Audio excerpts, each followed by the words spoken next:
रायगड जिल्ह्यात अनेक रस्त्यांची दाणादाण उडालेली आहे। कर्जत तालुक्यातील वासरे-खोंड रस्त्यावर तर खड्ड्यांचं साम्राज्य पसरलं असून पोलीस मित्र संघटनेने अनोखं आंदोलन करून याकडे शासनाचं लक्ष वेधलंय। या आंदोलनामुळे शासनाला आता तरी जाग येईल असं स्थानिक ग्रामस्थांनी म्हटलं आहे। पोलीस मित्र संघटनेचे महाराष्ट्र उपाध्यक्ष रमेश कदम आणि त्यांच्या सहकारी कार्यकर्त्यांनी हे आगळं-वेगळं आंदोलन केलं।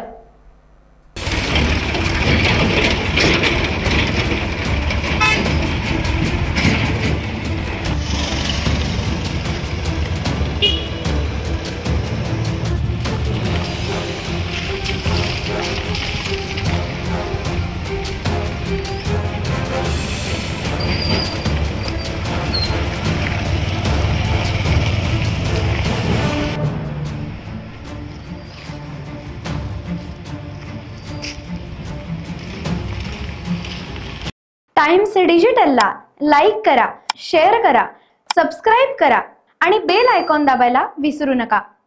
Times digital.